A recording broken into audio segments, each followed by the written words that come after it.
I'd like to call the meeting to order, please. We have a roll call. Councilman Simaluka. Here. Councilwoman Mazer. Here. Councilwoman D'Arminio. Here. Councilman Accomando. Here. Council President Camilleri. Here. Please rise for the salute to the flag and remain standing in memory of Karen Kenny, Franklin School nurse, and Rosemarie Salinka, school crossing guard. I pledge allegiance to the flag of the United States of America and to the republic for which it stands, one nation, under God, indivisible, with liberty and justice for all.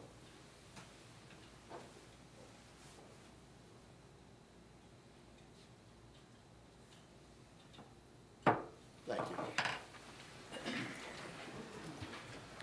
Adequate notice of this meeting has been sent to all council members on April 29, 2016, and to all legal newspapers in accordance with the provisions of the Open Public Meetings Act, Chapter 231, Public Law 1975.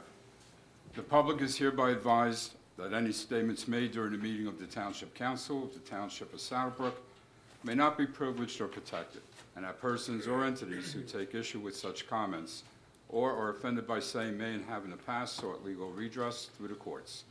Any member of the public who addresses the council speaks for themselves, not to the council. Okay, now I'd like to call up Father Matthew.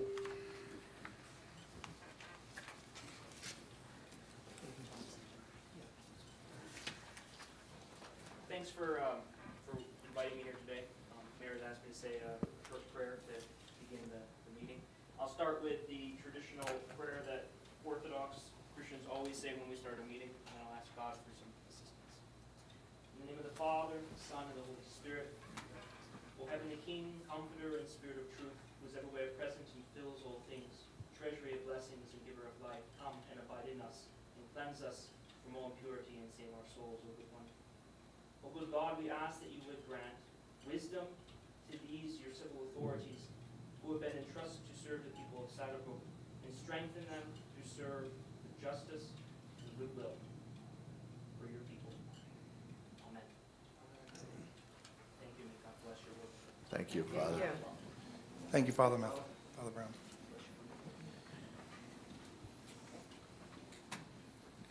Brown. Next, I'd like to call up Mike Vespari, Eagle Scout, please. He has a presentation. Hello. First of all, I want to thank you guys for letting me speak here tonight. My name is Mike Vaspori, and I'm a Life Scout in Troop 213 in the town, working toward my Eagle rank. I'm here tonight to introduce my Eagle Service Project to the community because will need help from everyone. Over the course of the next 6 weeks, I'll be collecting items to send to our servicemen and women overseas. I have left collection boxes throughout the town, including here at Town Hall, the VFW, Senior Center, and Kimbridge.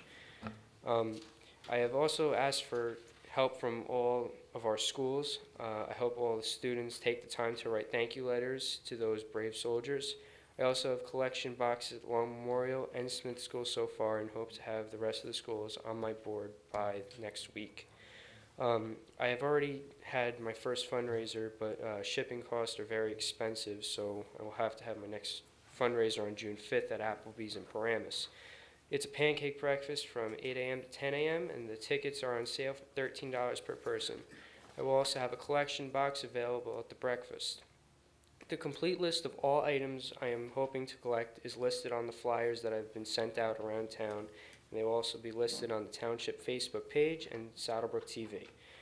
I will pick up all the boxes on June 6th and start packing them for shipping with the help of my troop on June 7th. I am happy to answer any questions if you have any otherwise. Thank you all very much for your time, and I appreciate your support for my project. Thank you. Thank you very much. Thank you, Michael. Okay, moving on with presentations. Mayor? Yes, we're very fortunate to have with us here tonight Assemblyman Joseph Lagana from the 38th District. That's our district. Assemblyman Lagana, I think you want to speak? Sure. Flo. Thank you, Mayor, Council President, members of the council. It's been a very long, extremely eventful an unproductive day in Trenton, so it's glad to see that somewhere in the state that things are getting done. But I'm here today to present to the town a joint legislative resolution signed by the Senate President and the Speaker of the Assembly honoring the municipality on its 300-year anniversary. I got to go to a borough event at one of the churches. Is it the First Reformed Church? Yes. The First Reformed Church. I think it was their 150-year anniversary, and got to see some nice images of the town. And it's great to see that the town has a lot of residents that still keep in the tradition of making sure that history stays alive and recognizing our past. You see, established 1716, and not that many municipalities go back that far as their borough identity. So it's great that the town, over the course of the past few months, has conducted its remembrances, and I'm glad that the legislature is also able to honor you. I think I see a good spot in the end over here for the resolution. So. And I have to say that Saddlebrook always has a special place in my heart, especially this council chamber, because about 11 years ago, this was the first place I ever appeared before a judge as an attorney. Because I was actually a public defender here when I first became an attorney. And so every time I come into this council chamber, I think of Judge Nazarenko giving me a hard time, because he knew I was it was my first time ever in front of a judge. So he's still, yeah, now he's back. Now he's back, right? So. I got to come back now and bust his chops. Yeah,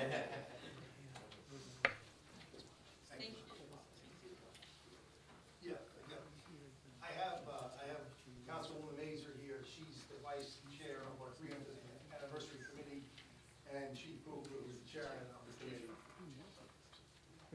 Thank you very much. Thank you. Yeah.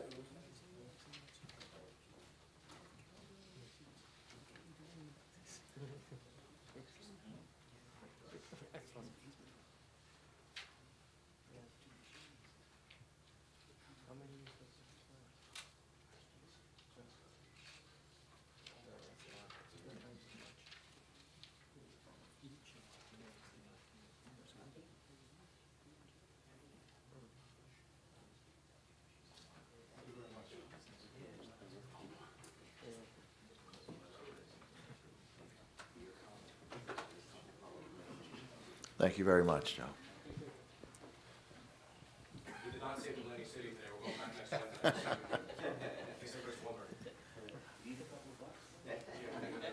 next Wednesday. We have one more presentation from Councilwoman Flo Mazur to our very own mayor. Well, actually, you don't know about it, but I just figured it would be fitting at this time that we can show you that the presentation that the mayor received last week, over the weekend.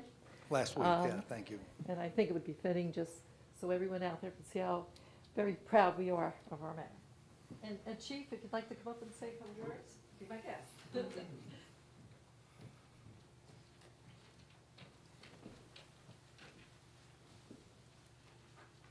Mayor received Mayor of the Year, presented to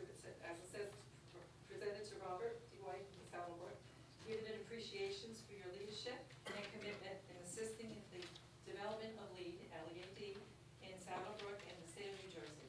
Board of Directors, leading, signed April 28, 2016.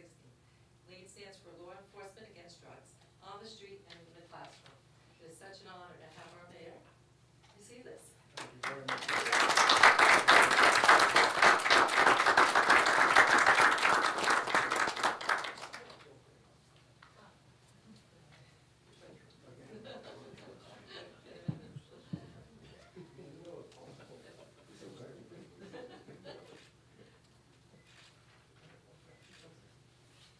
By the way, the mayor didn't even know I took that as always. Thank you very much, Paul. Council, thank you. It was an honor receiving this award last week at the New Jersey Conference of Mayors. This was presented by the LEAD program, the LEAD president, Nick DeMoro. What I said there was that, you know, I'm humbled by this honor. And, you know, being a former police officer, I know all too well the dangers of drugs and alcohol and addiction. We've seen it here in our own town, where young lives have been snuffed out by drugs. And as a police officer, that was always something that was very important to me, that we prevent and try to deter that. We formerly had the DARE program for many years. And really, this award, it really belongs to our police department, because we were one of the first, under Chief Kugler's guidance, to switch from DARE to LEAD. Now, it was a legal mess, but essentially what happened was DARE was not changing. DARE was not effective, and it was proven not to be effective. And the education in New Jersey, the superintendent, the state superintendent, felt that there needed to be changes. And DARE America really did not want to change. So DARE New Jersey decided that they were going to make essential changes to improve the program. And DARE America did not like that too much. I don't want to speak too much on that, but there was some legal issues. And DARE New Jersey, under Nick DeMauro, decided that they were going to break away and create a better, more effective program, which they did. And they formed LEAD. And Saddlebrook was one of the first towns to go to LEAD. And now more than 50% are LEAD, teaching LEAD, that curriculum rather than DARE. And the ones that are, they're teaching an old program, an antiquated program, because even DARE America has tried to change their formatting a little bit and change it around, but because of that lawsuit, the towns that are still teaching DARE, it's the old program, the old booklets, the old curriculum. So we were way ahead of the curve, and you know, thanks. I'm very thankful for that we were. So thank you very much for this honor. Thank you, Flo, for you know, presenting it. I gotta be honest, I did notice. I guess it's the cop in me. I did notice it. They pulled a bait and switch. They put another pocket on the wall. So thank you.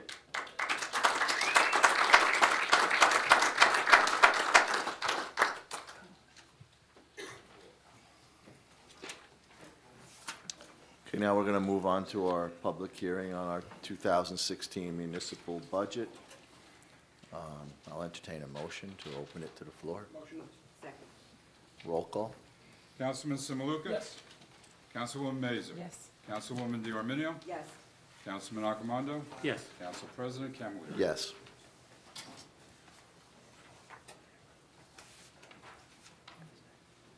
Anyone from the floor have any questions on our budget? Is welcome to come up and speak.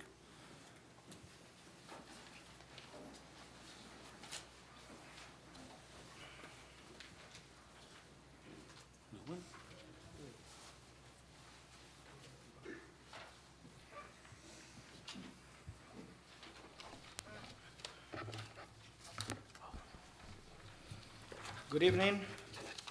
Omar Rodriguez, 275 Madison Avenue. Former council president 4 times. I'm here tonight to ask a few questions, if I can, to council president. Can you just tell the audience what is the home assessment, the average home assessment price in town? The average home right now in Saddlebrook? The assessment, The you buy it. assessed value? $296,125.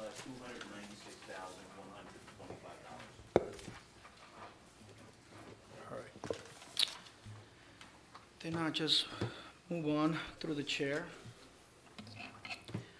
One more question, Council President. Can you tell us what is the tax ratio? So I just can make the numbers. Tax rate, Yes. the estimated rate for 16 is 92.73. All right.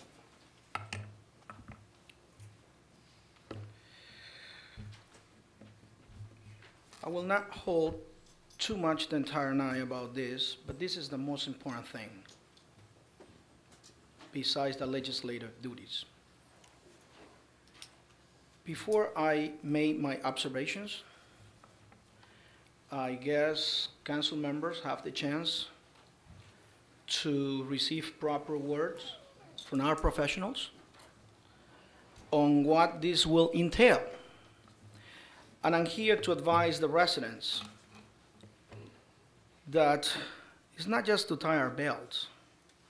Now I guess we're gonna have to buy another belt, because this is sad.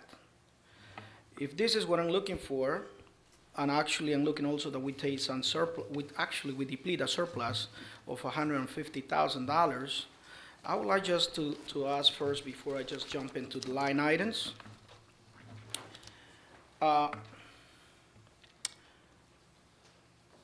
the council members that are gonna vote, I guess they got knowledge of the budget.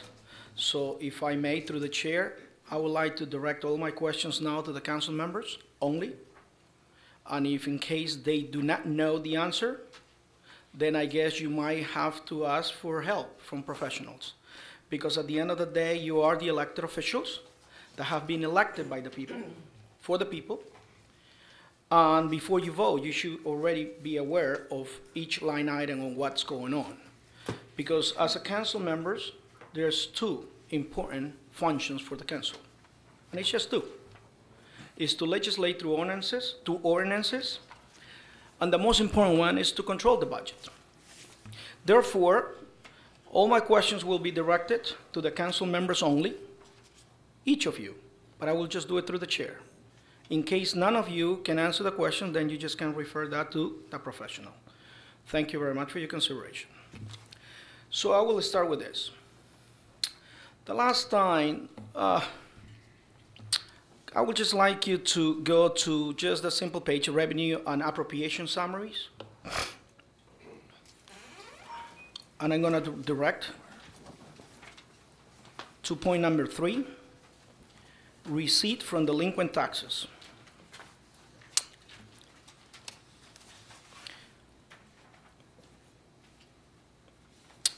Can anyone explain to me the decrease from $535,000 to $445,000 on the council? Line number 3, I'm sorry. Yes. On the revenues and appropriation summary? Delinquent taxes? Yes. I have to look at my other papers. Can anyone in the council can answer me that decrease? It's my understanding, Mr. Rodriguez, that we have less delinquent taxes to collect. If that will be the case, then I will like you, just the next question and the most important question of the night, to go to the following paragraph and go to number 5 where it says reserve for uncollected taxes. 2015 is $650,000. 2016 is $1,215,000, and I'm guessing what it is, but I would like the public to know what this means. Anyone in the council, through the chair, if I may. Again, Mr. Rodriguez, I think that's due to tax appeals. We got slammed, as did many municipalities in the state of New Jersey, with enormous tax appeals, basically commercial tax appeals. After that, beyond that information, I will defer to Mr. Wilcox. Any other council members got any comments on that? Seeing none, I would like to point it out to that fact, the reserve for uncollected taxes. My last time that appeared right here was around the month of September or October. That was the last appearance that I made right here.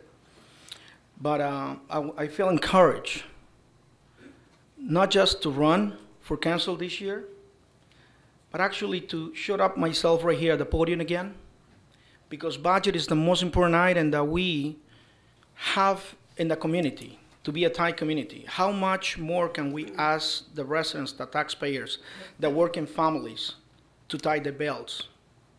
I was here in the month of September and I was begging you, at one point or the other, I pledge you to please, please, please, do not go through a reassessment. I guess because it came from me, it fell into deaf ears. You still went to reassessment and didn't do a reevaluation. This is one of the consequences. You can bring me 10, 20 professionals right here, and I can assure you that this is the reason why we're gonna go through again, over and over and over again. In the past, with a stroke of a pen, we've been erasing millions of dollars from commercial buildings with a stroke of a pen. However, have you ever thought that working families in Saddlebrook, they are doing 2 jobs, 3 jobs, but now is the time to do things right. This is just the beginning. More appeals will be in the horizon. And I'm gonna, again, refresh your memories on what I said in the month of September. If we're gonna do right for the working families, regardless of what the professionals at that day, there were professionals in the room that were arguing, and I tried to expose that that was not the right way to go. When you do a reassessment, that doesn't hold water in court. And that's where we end up, just settling out of court. We fall into the corporations because they got attorneys, and we have to give millions of dollars. We never go to court because they say that we're gonna lose in court, that it's not worth it. I think that we are wrong. We're gonna have to change our mentality if we're gonna have to keep on doing this. We're gonna have to keep in mind more the working families in Saddlebrook. And I'm gonna tell you why.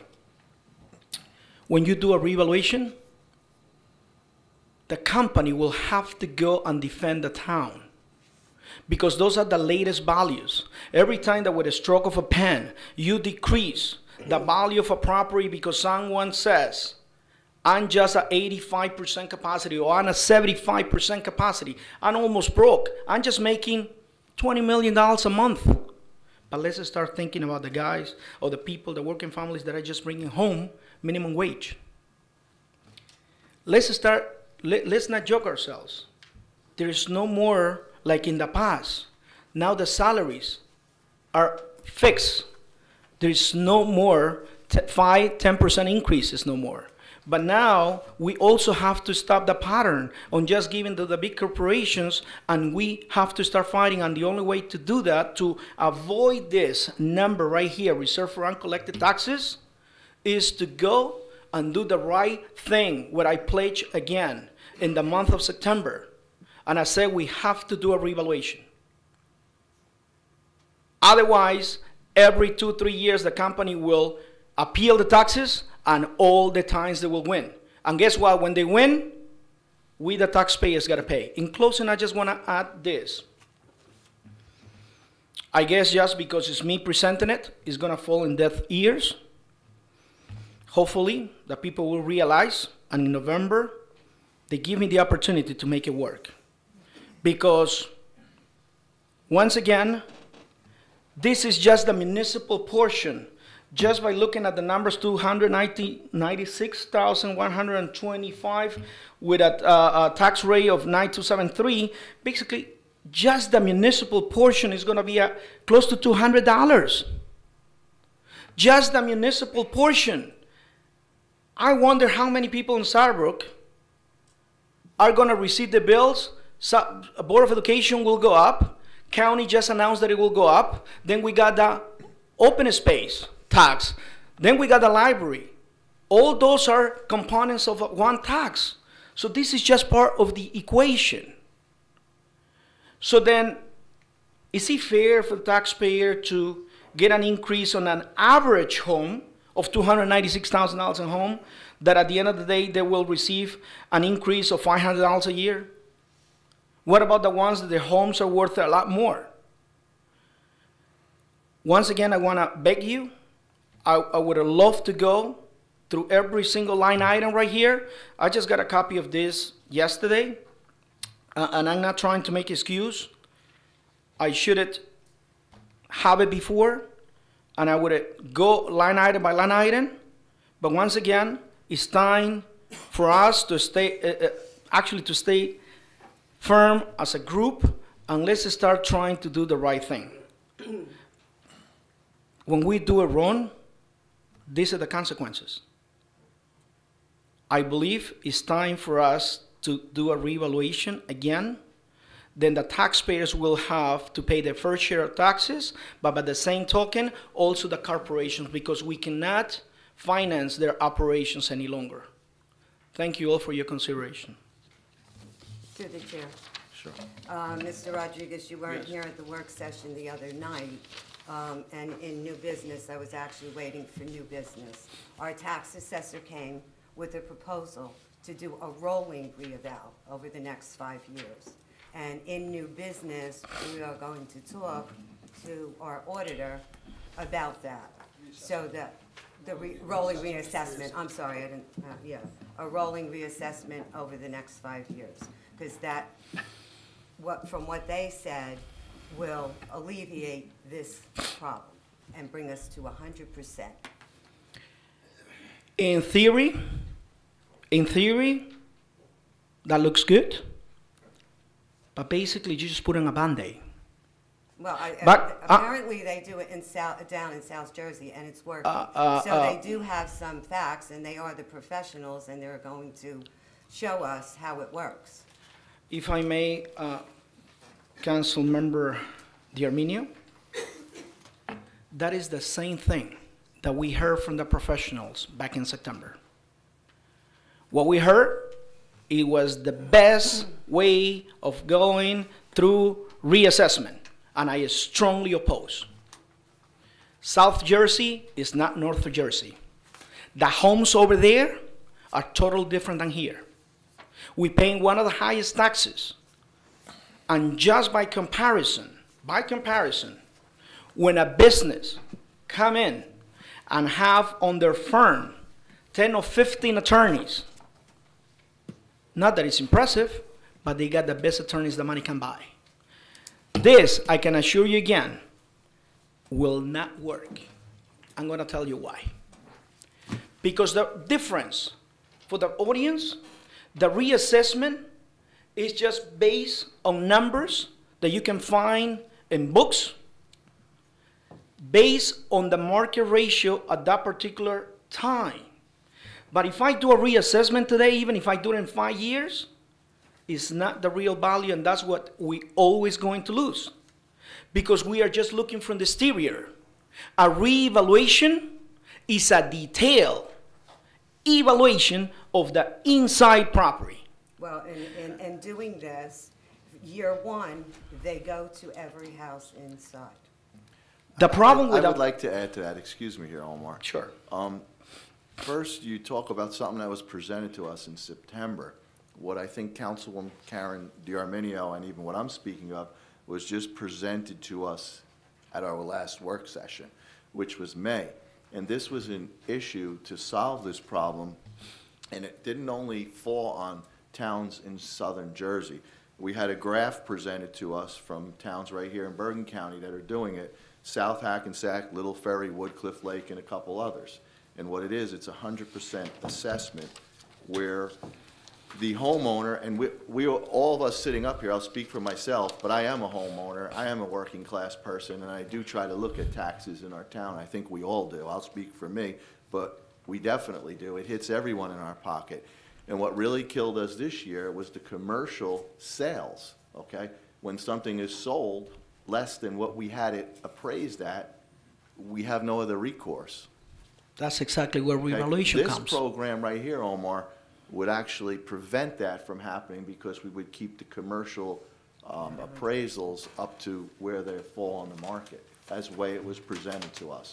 So I think this plan that was presented to us will help the taxpayer. And the other thing on the graph too, which really caught my eye, and the gentleman who presented it, I asked him, it actually made the residential taxes much more stable. There weren't big jumps and big increases for the residents. I just wanted to comment on that. That is a good, and that's the key element that you just mentioned to the residents. What I'm trying to point it out to the public, to the audience, and to you is that we're not worried about the taxpayers, the homeowners. They are trying to pay their fair taxes. My problem is commercial properties not paying their fair share. Whatever we give them, whatever we lose with them, We, the taxpayers, got to pay. We got to make up the difference. And again, why to roll it over in 5 years when actually we can just do a complete reevaluation and we are good and set for the next 10 years? I'm going to tell you just one more time. And that day, what I was arguing with the assessor is that the reevaluation is standing in court got more weight than any other plan. Guess why? Because XYZ company will come, do the reevaluation, they got to stay by their numbers. They will have to go to court for the next year, and they have to say, I assess your property based on this only, and they are responsible for that. Thus, again, I want to just emphasize the big difference. We, the taxpayers, we might be okay, but it's unfair that we keep on bailing out the big corporations. The only way to stop them and to make them pay their fair share of taxes, on my experience, and I'm dealing with a lot of them right now, a lot of them. I don't know if I can just name the name of the company, but one of them is AS. They made the initials, and actually on a day-to-day basis, I sit down with them, and I speak to them, and I talk all this, and believe me that the only way to stop these tax appeals in the future will be a reevaluation. Thank you again for your time. Thank you, Omar. Sure. Just wanted to mention, you could stay there if you want, but the person from AS was here on Tuesday night. That's who we spoke with. And as the personal aide to the mayor of Patterson, I thought you would be aware that that company has proposed, and I understand that Patterson will be undertaking the 5-year rolling reassessment that Saddlebrook will be doing. So the town that you work for is going to be doing exactly what we most likely will be doing. So it does work in South Jersey, and apparently there are other towns. We're a small town, Patterson's a big city, but it seems to be working in a variety of different kind of municipal entities. One thing is two different things to ask for a town of less than 15,000 residents compared to the third largest city of approximately 150,000 residents, and actually one being just done the reevaluation recently. But in my experience, and I can prove it, that this is amazing, this number, that we have to increase from 600, actually almost double, from 650,000 to $1,215,000 in just for uncollected taxes, just to give these people those tax appeals. I wonder how old are those appeals? Can someone just tell me how old are those appeals? Maybe there are more on the back burner that we don't know that this year might come. I don't know. Are these all the appeals that we have, or we got a lot more, or these are really all appeals? I don't know about that. That I don't know. That doesn't say it on the itemized budget. I'm going to have our auditor answer a few of your questions, Omar. Yes, thank you. Thank you. Basically, the situation is there's,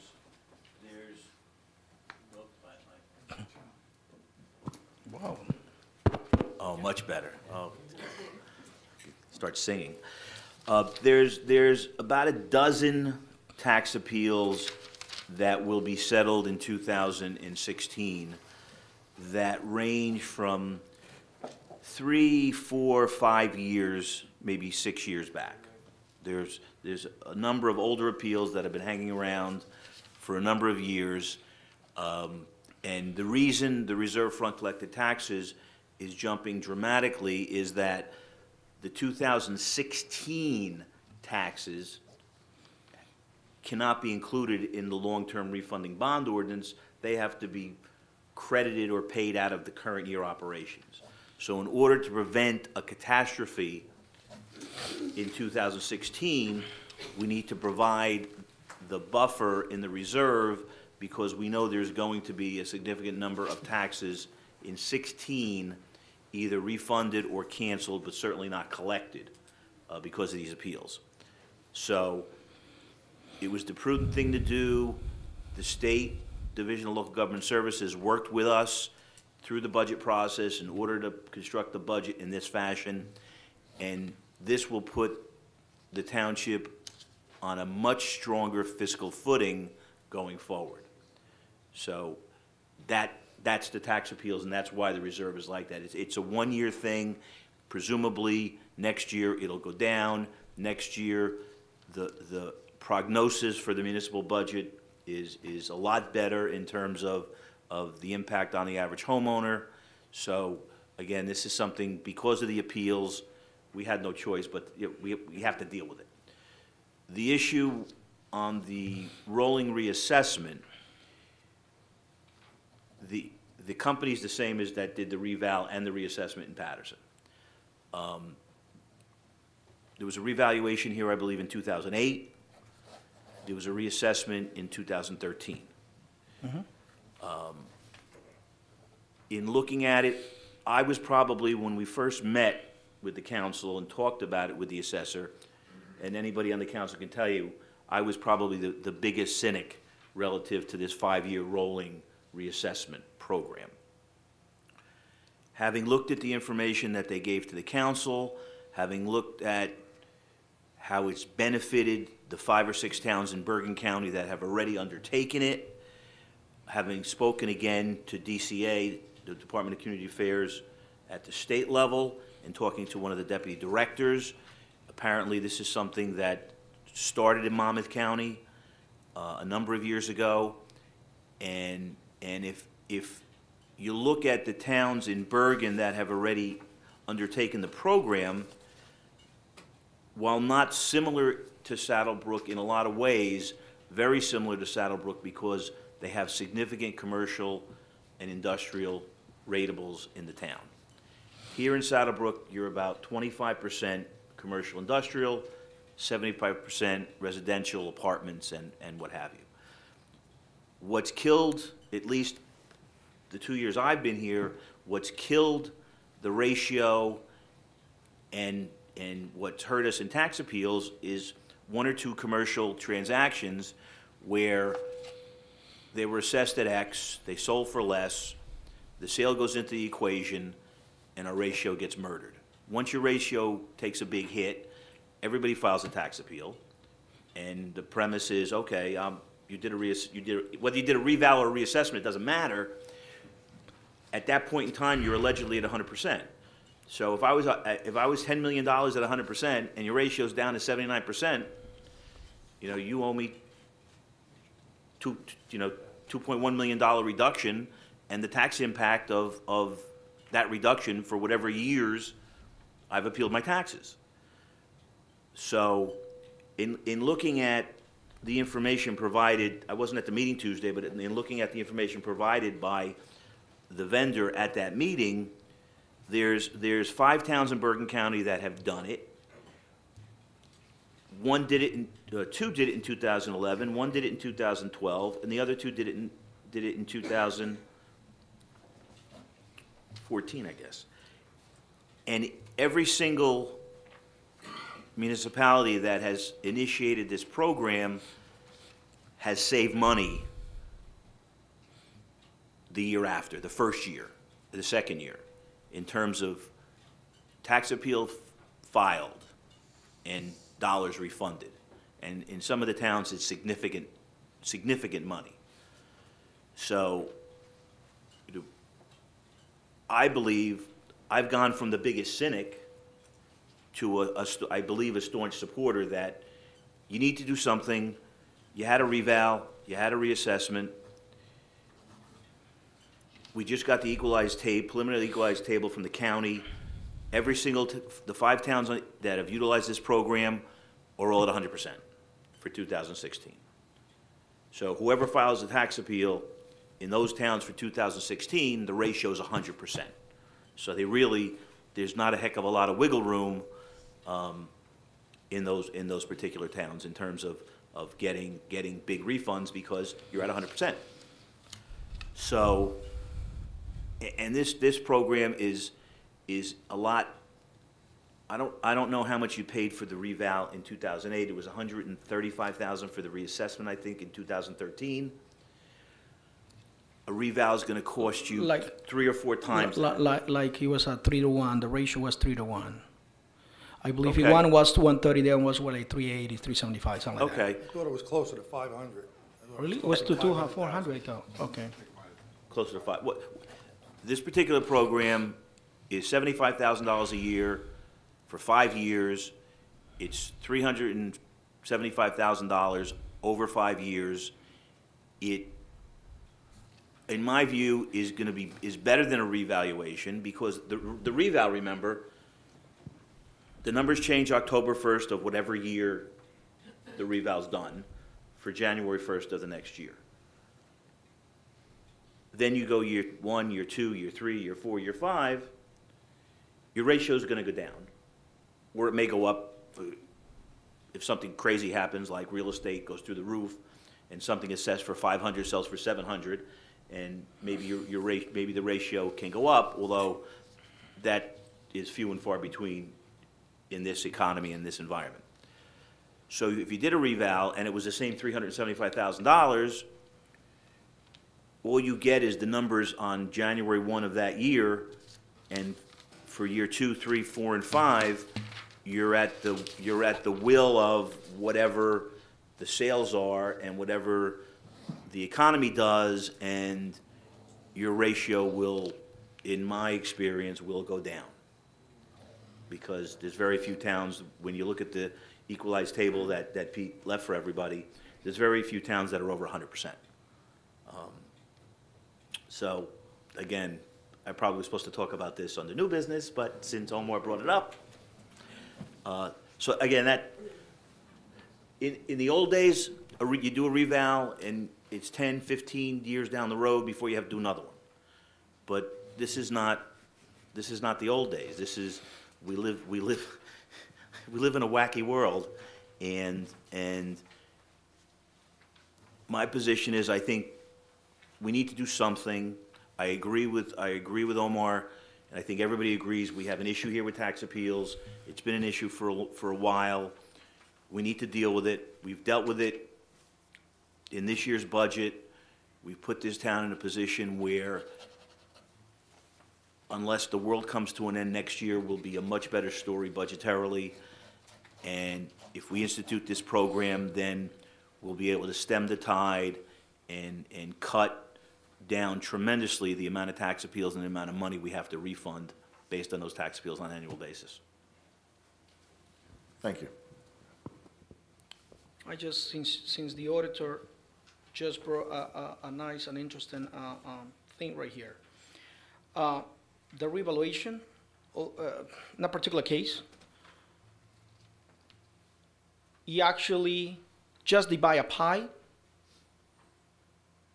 and out of 10 slices that is in a pizza pie, usually before a revaluation, the commercial were just paying for 4 slices. The homeowner were paying for 6 slices. In the particular city that you just mentioned, 70% of the homes went down. Why? Because after the reevaluation, the commercial were ordered to pay for 6 slices now, and the homeowners for 4 slices. Because it's a big difference. The business owners or the commercials, which I had nothing against them, but at least everybody got to pay their fair share. Someone brings income in a monthly basis by producing business. Homeowners do not produce the amount of garbage, the amount of services that a business produce because of the traffic. The homeowner just go home, try to do their best to maintain and upkeep the property. In the meantime, the businesses produce money. So that's what basically a revaluation does. You just go to the market and say, what kind of market do we have right now? Based on that, the revaluation company will make a fair assessment of every single homeowner or a commercial owner. And say, you know what? You're going to have to pay more. Because nowadays, in this particular market right now, the commercial are keeping their prices more in touch than the homeowners. Homeowners market still is depressed. And if we're going to do anything, instead of waiting or in phases of 5 years, I strongly believe that if we do a reevaluation, it will be to the advantage of the homeowners. Even if we can pay more, will be good for the next 10 years. Thank you again, and I want to actually thank you many, many times for your consideration. Thank you. Thank you, Omar. Anyone else wishing to speak on the budget? Seeing none, I'd entertain a motion to close it to the budget. Motion. Second. Roll call? Councilman Simaluka? Yes. Councilwoman Mazer? Yes. Councilwoman DeArminio? Yes. Councilman Accomando? Yes. Council President Camilleri? Yes. Now I'm going to entertain a motion just to open it up to the public for Second.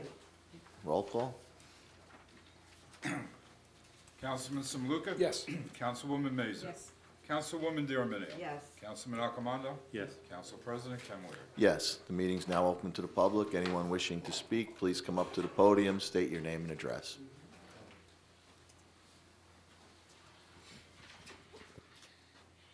Hello, my name is Ryan Roy. I live in 167 North West Wing Avenue, Southwark, New Jersey, 07663. I want to really congratulate, Mayor White for receiving a proclamation of, the LEAD program that has been established, ever since you became, enthroned to the seat of, for doing an awesome job and making a huge difference. So this is something of an education to all the youths that alcoholism and drugs will really affect the individual's mind and make you feel warped. Because I actually know that this one was closer to me. I mean, he was once under the influence, but now he's above it, and thank the Lord that with the Lord's strength, he really is in the right path. So I want to really congratulate you on that, and also to Assemblyman Lagana for doing a proclamation in celebrance of this town's 300th bicentennial year. And also, I was wondering if I can actually join the Access for All committee that is actually already established. And I was approached by Councilman Simaluka to really have this be possible, because I know I've been I'm under the influence of Jim DeBerry and what he does through the Bergen County's Division of Disability Services of making Southwark one of the municipalities to be Access for All. And also, there is going to be an Access for All committee that's going to happen on Saturday, May 14th. It's going to be from 9:30 a.m. to 1:30, and it's going to be at East Rutherford, at the community center, 37 Reveland Street. So I was hoping if one of the members of the township would definitely represent and really step up to the plate, and hopefully we'll make this more accessible for people with disabilities, especially for me being an autism advocate. So what do you guys have to say? I just want to just say to get it out of my chest, because this is something that's really important and I want to really make a difference. Thank you very much. Thank you, Ryan. Thank you, Ryan. Yeah, Ryan, we are, Councilman Simaluka and I are going to that Access for All Forum in East Rutherford on the 14th. So we will be represented there. And we did have a meeting last night, and we'll talk about that later. Councilman Simaluka will. And you're more than welcome to join the committee.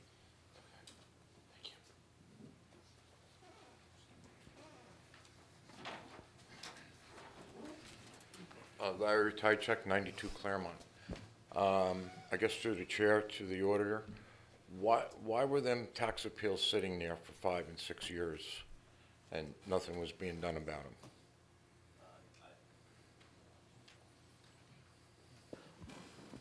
That I couldn't tell you. Was it the council, or should have the council been aware of them? Again, this is only my second year as the auditor, so I can't opine on anything. But they have happened before. access and know who's appealing and what's there? These are all state tax appeals. The tax appeal gets filed at the state level directly. The state tax court is not the quickest court in the world, So again, I'm not sure how many of these were held up by the court, how many of these were just lingered because. I mean, you'd have to really talk to whoever the tax appeal attorney was back then. Okay, but, I mean, the council for years has been telling us that we were financially sound and everything's good and our rating has increased. I mean, I'm quoting some quotes from Mr. Simaluka. I mean, there was one year where we had a 0% and we couldn't handle any of them appeals. Like, dollar amount, what did we pay out this year coming, and what do we have sitting on the back burner in appeals? Well, this year, the appeals that they've listed to be refunded are a little over $1 million. Okay, so they were sitting there for, you're saying, 4, 5, Some were 3? 3, 4, 5, 6 years. So for them years, we really weren't that sound. Again, I'm No, not I'm not saying you weren't here, Yeah, but I'm not gonna opine I mean, on anything. the council that was sitting at that time, and the mayor, when they were telling us that we were in such good financial shape, we really weren't in that good financial shape. There were some contingent liabilities out there that eventually had to So get in dealt other with. words, you can say that we were almost lied to by the former council and the former mayor. I mean, if they're sitting there and the numbers are there, I mean, make the public aware of it. Make the homeowner aware of it. You're living under false pretense. Well, I can't, all I can tell you is that You tax- can't. tax appeals are litigation. Right. Litigation stays private, Counselor, correct, until you settle? Yes. If it's a case in litigation or in suit and there's, trial strategy, you would keep it in executive session. Right. But we were aware of them, that they were sitting there. I'm sure there were individuals aware of it, Now, correct. what do we have sitting there now? What's still not paid, or what's, There are approximately? Again, there might be another $500,000 or $600,000 in appeals So that's gonna that be aren't on put this on- list, that are older, that are other appeals that I'm not sure if they're more recent or not, that have to be dealt with, and they will be dealt with. And For part, next year, for 2016? some of them may end up being settled in 16, maybe 17. Again, the state tax court takes time. So how are we gonna be in better shape next year when we still have them tax appeals sitting there? Well, because we're providing a cushion of $565,000 in this year's budget in the reserve fund collected taxes. Worst case scenario, if the 17 hit was gonna be somewhere in that neighborhood, we could keep that number at that level. If we're fortunate enough that it's not, we can reduce that down, and that would benefit next year's budget and next year's tax Well, rate. don't you think us as residents should be told when the budget is passed or whatever, this is our budget for this year, but we have this outstanding coming up next year? We still have tax appeals waiting that haven't been settled. So we're not You in do. the, we're not in the You black do, yet. but We're still in the red. but notwithstanding those tax appeals that are still outstanding, I think I made a statement that next year would appear to be, everything in will be a better budget year. And that is taking into account No, everything that I mean, know. You're guessing at that because you really don't know the amount, the dollar amount. Well, you're where always we are. guessing. The world can come to an end tomorrow. Oh, like I said, we can't be told that we're financially sound, like we have been for the last 3, 4, again. 5 years. You know, everything was good and rosy until what hits the fan, and it's time to settle up. I mean, we're living under false pretenses, that's what we're doing. I wasn't here for any of those meetings, and I know I didn't that, make any but- presentations, but But there were other people here and other professionals were here that I feel as residents, we weren't told, and we should be told that, what's sitting there. Because we're not financially sound, as some people stated. I We are wouldn't say- not. I Until we're even, we're not financially sound. I wouldn't say we're not financially sound. I would say that we're dealing with what every other municipality in the state of I New don't Jersey is care. dealing I with. live in Saddlebrook. I don't live in Fairlawn. I don't live in South Hackensack. I don't live in Monmouth County. I live in Saddlebrook. And I think it's our council's duty to balance the budget and, like I say, don't live above our means. And don't Well, tell again, the the residents. state won't let you adopt a budget unless Okay, it's but don't balanced. tell the residents that we're in good shape. We're not in good shape. We're in bad shape. When you have that kind of money sitting there and you're paying that kind of money out, we were not in good shape. I don't care if That's your anybody, opinion. like I say, if you're a homeowner or a business, and you have debt like that, you're not in good shape. And we just let it sit there and sit there and sit there, and we turned our back on it. So now, like I say, the day always comes when you have to pay the piper, and we have to pay him now. And we're not in good shape. Thank you. Thank you, Larry. Anyone else wishing to come up and speak?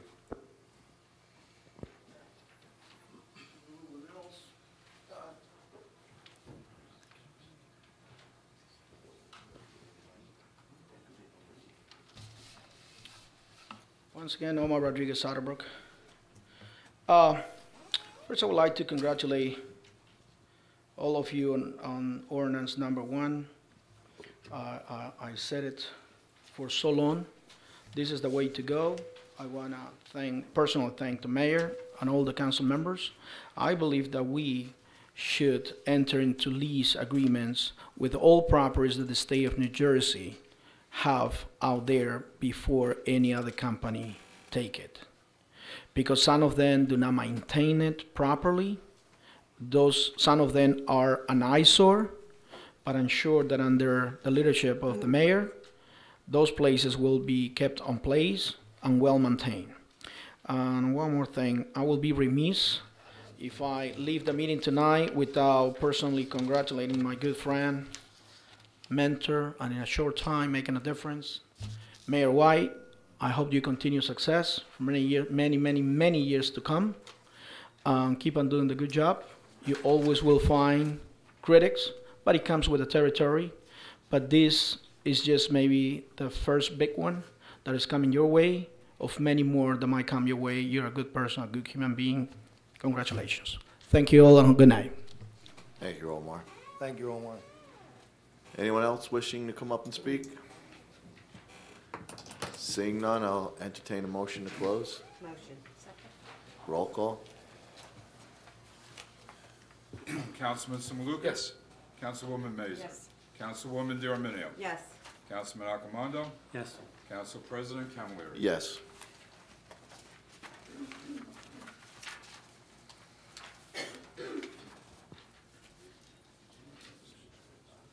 Next order of business is the resolution to adopt the 2016 municipal budget. It's posted on the bulletin board. Total appropriations of $21,613,026.04. Move to adopt? Second. Roll call.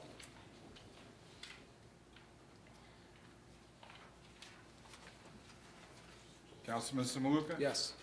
Councilwoman Mazer? Yes. Councilwoman DiArminio? Yes. Councilman Accomando? Yes.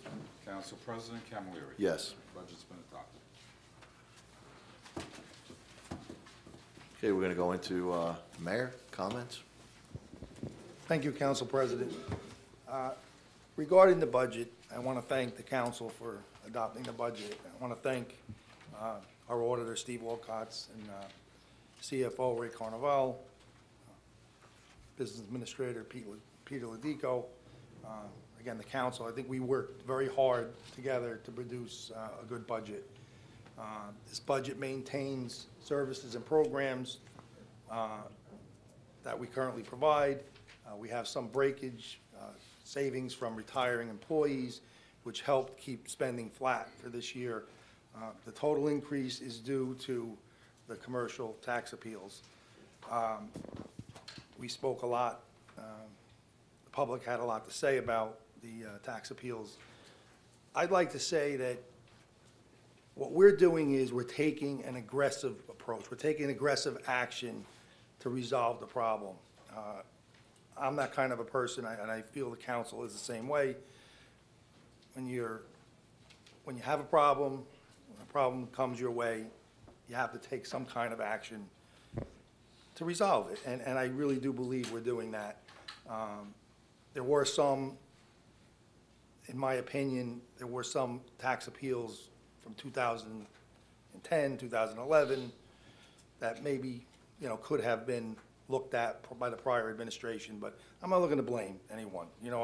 I want to move forward and do the right thing, and I think we're doing that. And anytime you have a problem, you have to look and consider all the alternatives. And in our case, mayor and council, we have to take into consideration what the professionals have to say. And I want to go on record as saying that I have all the faith in the world in our auditor, Steve, our CFO, Ray, and I believe that we haven't made a decision on this appraisal, this rolling 5-year appraisal.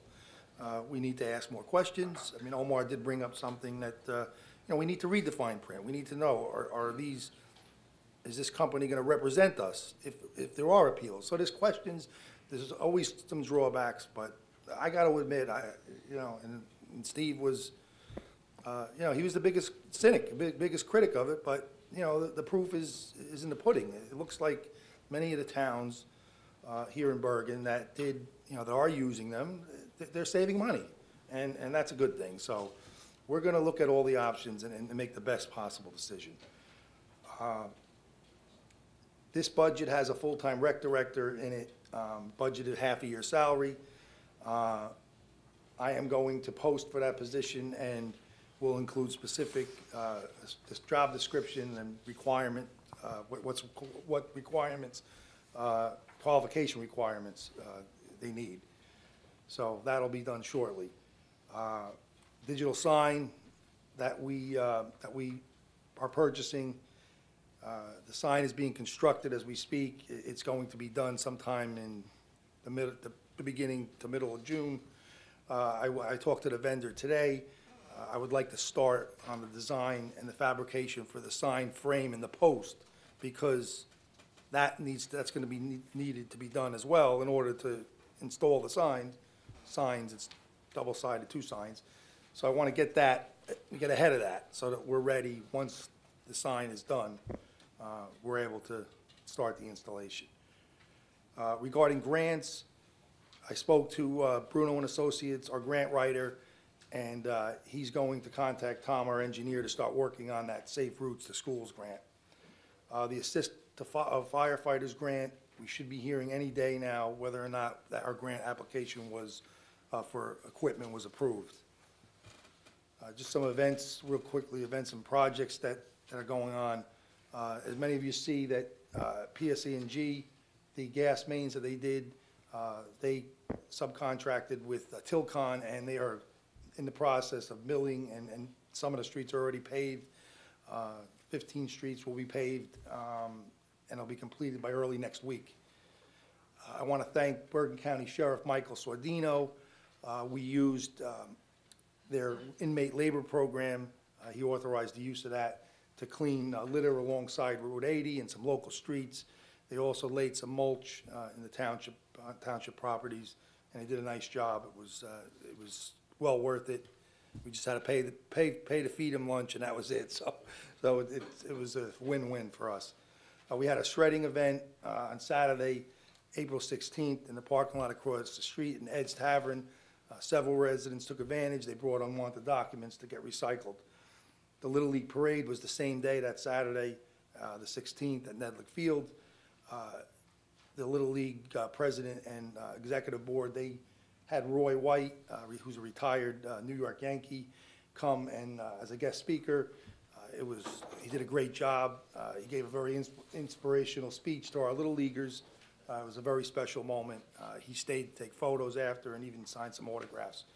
That event was videotaped and is on our township TV, also the township website, Facebook, and for those people that like to go on the computer, YouTube, there is a YouTube channel that's designated to Saddlebrook. You can get it there as well. On Tuesday, April 26th, we had Bergen County Clerk John Hogan came regarding this Golden Key program. He issued cards to our residents, seniors, or anybody over the age of 55 years, also exempt firefighters and veterans. It's a card, basically a discount card, which entitles the recipient to discounts at certain participating businesses and organizations. We had about 120 residents that signed up in a 2-hour period, so it went well. Operation Takeback, Chief Kugler was here earlier. That took place on Saturday, April 30th, in the police department lobby. It allowed our residents to bring unused prescription medications to drop-off locations for safe disposal. Our disposal was at the PD. And we also, I heard this week, Chief Kugler mentioned that we've been approved by the DEA, the Drug Enforcement Administration, and the Attorney General to have our police department be a permanent drop box for 24/7 disposal.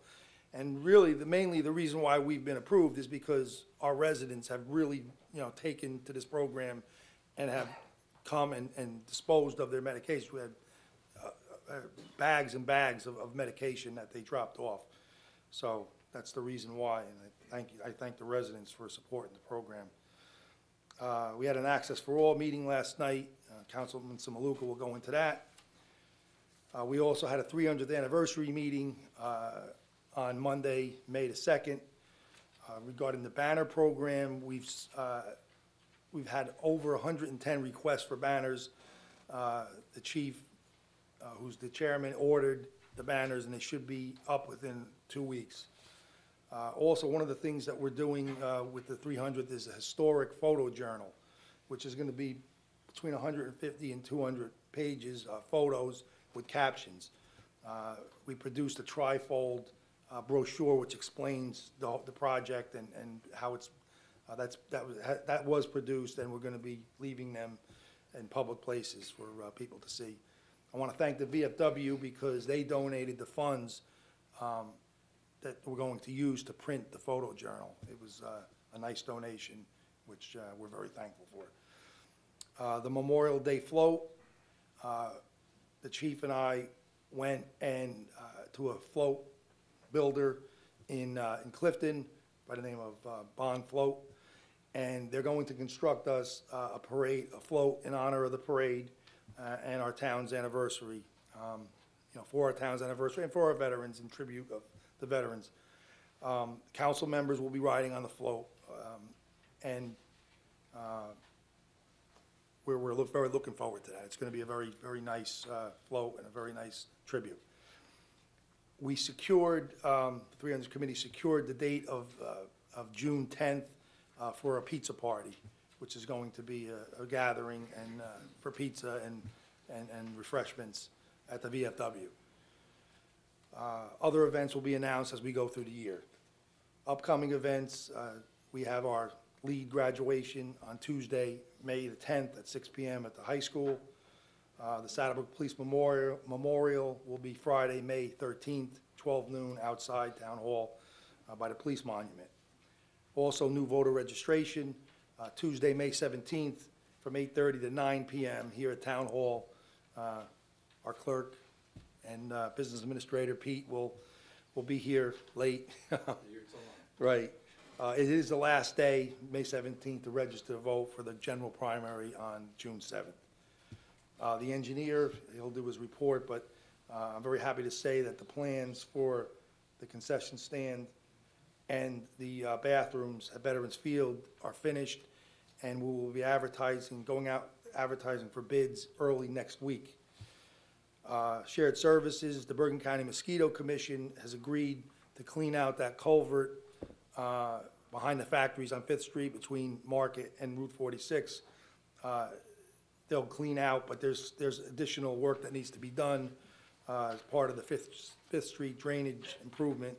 We have funds allocated to hire a contractor to clean out the pipe, which needs to be done. Curb cuts, we're moving forward with installing the curb cuts along Midland Avenue. Bergen County has assured me that there are funds available for 2016 to reimburse us for those curb cuts, and also the county is going to fund the paving sometime in either 2016 or 2017. Recreation, the vandalism that occurred at Veterans Field, just an update. The police were not able to determine who was responsible for the acts of vandalism, but we haven't had any further acts since then.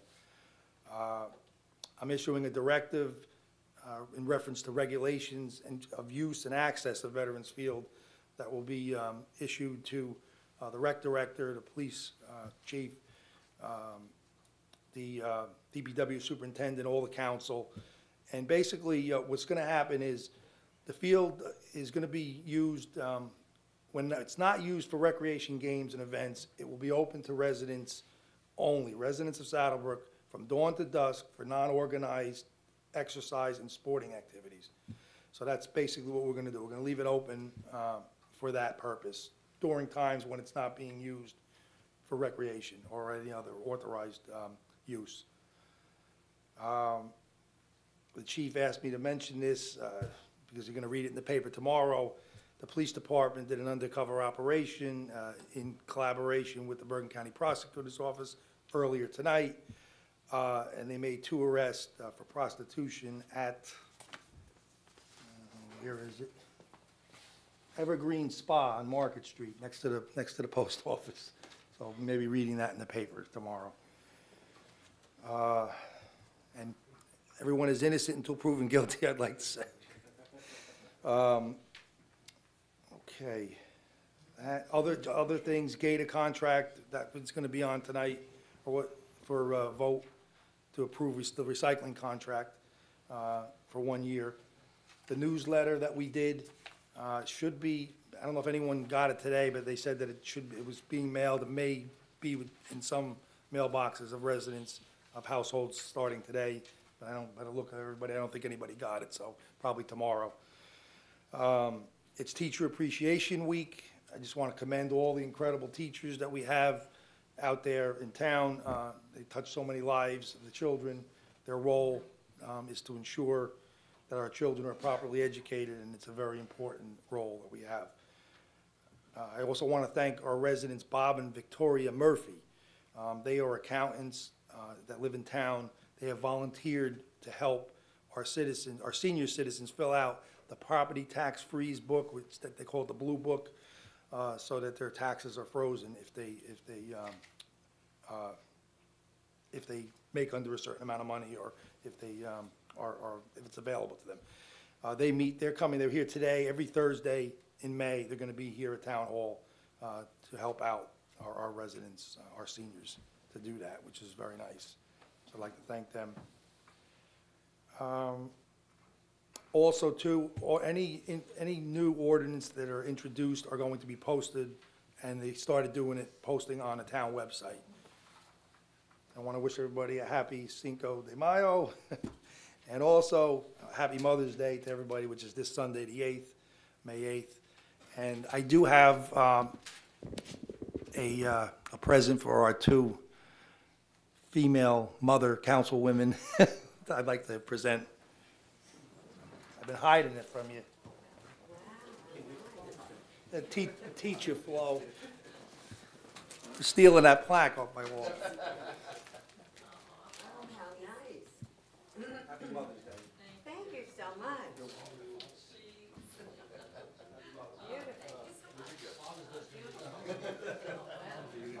You're easy, man. Just get you some golf balls. Through the chair. Thank you. Can I, through the chair? Just, Mayor, is the House of Prostitution, that little place there, I think that's the one next to Mike's Betting? Or what it Yes. used to be. My understanding is that's been the source of a number of arrests throughout the years. And I'm just wondering if there's anything that can be done in order to revoke the CO over there. It seems like, I think according to our ordinance, you have to get fingerprinted, and they just get a new group of ladies that move in there that are clean and have no prior record, and then before you know it, they're back at it. I think the only way to do it is revoke the CO, get another tenant in there with a different line of business, because it just seems like it's just the same thing over and over again. So that's my suggestion, if we could present that to our council and possibly to the building department for that. It's a good idea. Thank you. Okay, thank you, Mayor. Councilman Accomando, comments? No? So, like, other than Happy Mother's Day and condolences to the Kenny family. And that's all I have to say. Thank you. Councilwoman? Thank you for the flowers. You're welcome. Very nice. No, I'm going to wait for the. Okay. I guess I'll go. I have just a few comments. First of all, our prayer session that took place before our meeting, I would just like to thank everybody who was involved with that. It's another good thing. It's nice for the town. I'd like to thank our Eagle Scout who came forward, Mike Vespari. I also would like to thank Father Matthew for coming forward, Joe Langana. I, along with the mayor, wish all the mothers out there a very happy Mother's Day. And Mayor, I can't wait to look forward to Father's Day, you know what I'm saying? Besides that, I'm done. Thank you. Well, Sure. Okay. I too would like to thank Pastor Wolf for coming from First Reformed Church, and also Father Matthew from Holy Apostles Church, and leading us in prayer for celebrating a National Day of Prayer across the country. Certainly is needed. Also, happy Mother's Day to everyone. And what else I wanted to say? That our 300-year celebrations are going quite well. And I'd like to just give you a little update. Our Tricentennial Park construction is going to be underway soon. We look forward to putting a gazebo there, pavers, and there'll be benches with people that'll be, that could have their name on there, if you'd like to. And, we welcome anyone else that would like to be part of the celebration. It's been, awesome so far, and we look forward to the next couple of months. Thank you. thank you, Flo. You're welcome. Andrew? Sure. I think we're going to have an opportunity to talk about it before the next meeting, but the Kiwanis, in conjunction with the town, do an annual fishing derby. That's going to be Saturday, June 11th at Odyssey Peely Park. And we talked to the mayor. What we did last year, actually, the council came down and helped to start cleaning up the lake, because it gets a lot of leaves, and leaves accumulate over the year.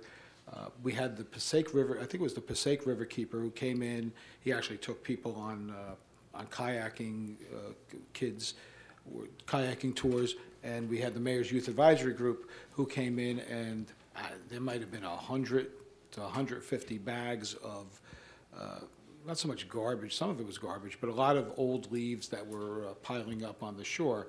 And the cleaner we can make it, the better it is for the kids to do the fishing. And I want to thank the Kiwanis for doing a great job every year. We talked about the rolling reassessment. We did have it had to be 45-minute presentation the other night from Art Carlson, who was our tax assessor, and also a representative from Appraisal Systems, the AS, that Mr. Rodriguez has spoken about. I do think that the rolling assessment seems to be working in other towns. It seemed to work in a large town in Bergen County, which is Hackensack. It also seems to have worked in Little Ferry, Moonachie, Rochelle Park, and Woodcliff Lake, which are smaller entities than Saddlebrook. So it's worked with higher populations and with lesser populations.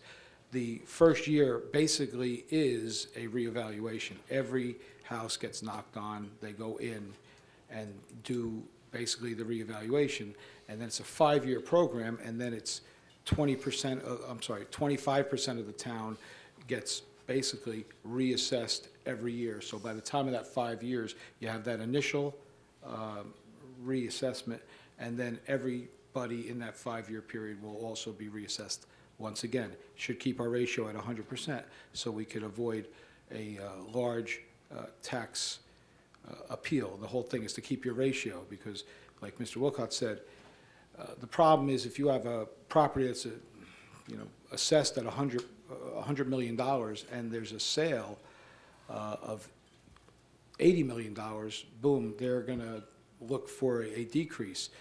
Well, the next day, if your ratio is 80%, they're already coming in for another appeal the next morning, because they got it for $80 million. That's the assessment, but the ratio is at 80%, so they're looking for another $60 million.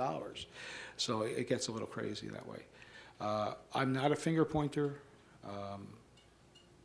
There's some people that are.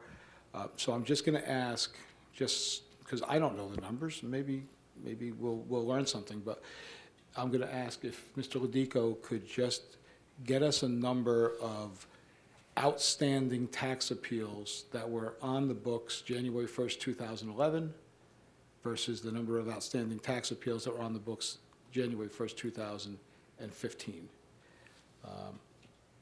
There's always going to be tax appeals, and you don't know how much they're going to be until you settle them. somebody files a tax appeal in 2010, and there might be another judge, but for a long time, for a decade, there was one judge handling every tax appeal case in the county of Bergen. It's crazy, and his schedule is such that, you know, you go in and he says, okay, submit some papers and I'll see you next year. And that's really the way it goes. Steve, I'm kind of on point with that? It takes time. Yeah, it takes crazy long time. It's not, they're not under the gun like in, I deal a lot with civil court, that you've got certain deadlines. Tax court, there's one guy. He's got to do everything, and he can't do it.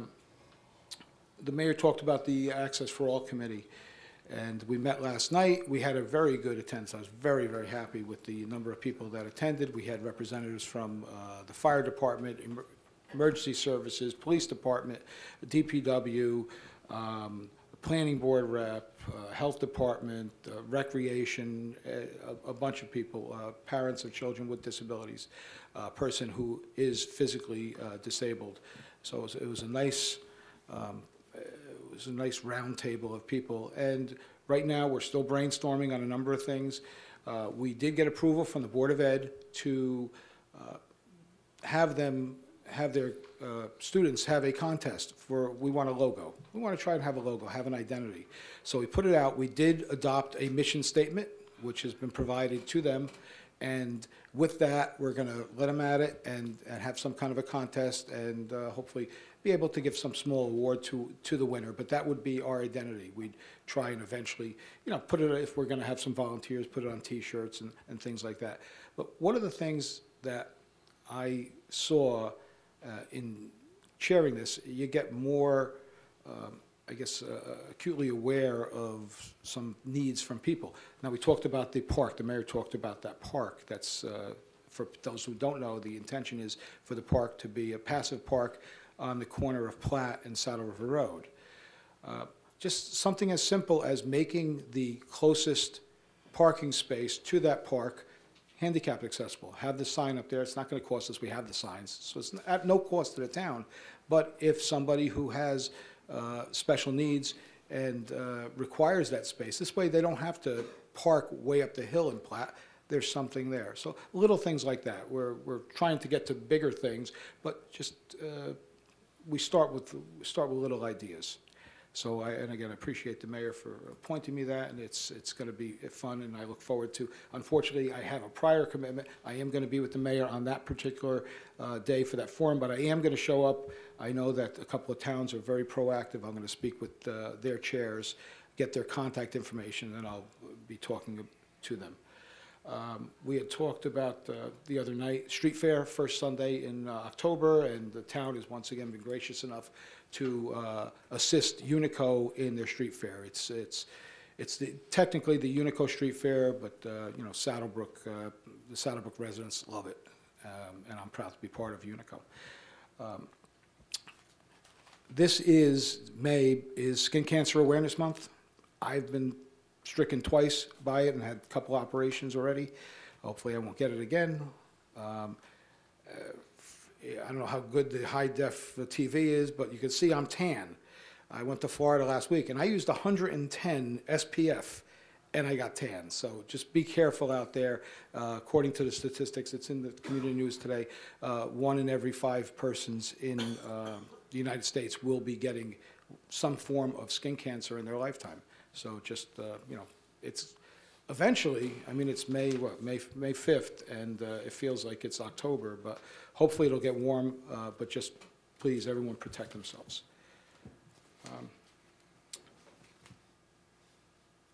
One last thing, we talked about it the other night again, and this goes to all the volunteers, the people that take their time out to volunteer for their kids, basically, and raise money for recreation events and other events. There's a lot of fundraising that goes on, and there's a lot of soliciting in the streets, on the street corners. Different kind of solicitation than at the other place, but getting some money. But it's kind of a warning for anyone who's doing that. Please, there are guidelines. The police give you guidelines. do not walk in the middle of the street and walk up and down the street while traffic is flowing. You're gonna get hurt, or what's gonna happen is somebody's gonna drive by, say, oh my God, there's Debbie, slam on their brakes, somebody's gonna hit them from behind, there's gonna be havoc. Wait until the light turns red, you can do your canvassing, see who wants to give it to you, and get back on the corner. There's no reason to be in the middle of Market Street and Fifth Street. Well, it's a 4-lane highway over there. You can't do it. You can't be walking up and down and cars whizzing by you. You're putting yourself at peril. You're raising money for your kids, and, you know, God forbid, your kids are gonna have a tough time if their mom or dad are in the hospital, or even worse. So just be careful out there. We are going to talk to the police, and we are going to talk to the rec department in order to get them to try and get people to follow the guidelines. There are guidelines out there, but more and more I find that people are not adhering to that, and they're just going to hurt themselves or get somebody else hurt. Thank you. Thank you, Andrew. Moving on to our ordinances.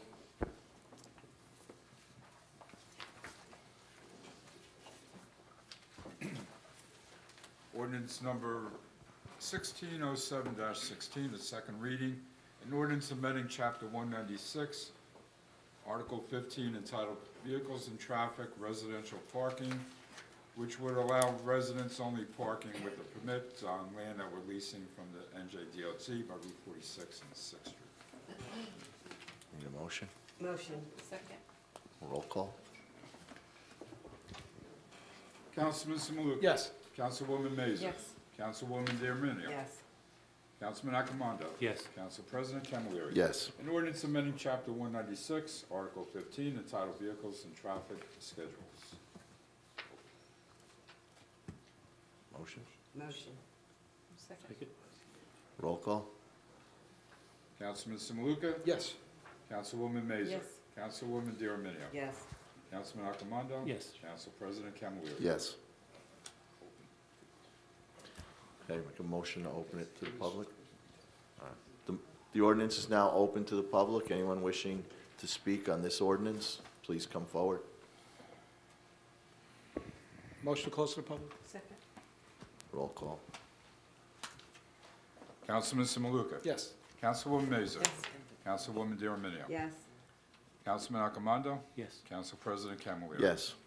Be resolved by the Township Council of the Township of Saddlebrook that the ordinance entitled, an ordinance amending Chapter 196, Article 15, entitled Vehicles and Traffic Schedules, does now pass on second and final reading, and that the Township Clerk be directed to advertise said ordinance or title thereof in the press, together with the notice of the date of passage of said ordinance according to law.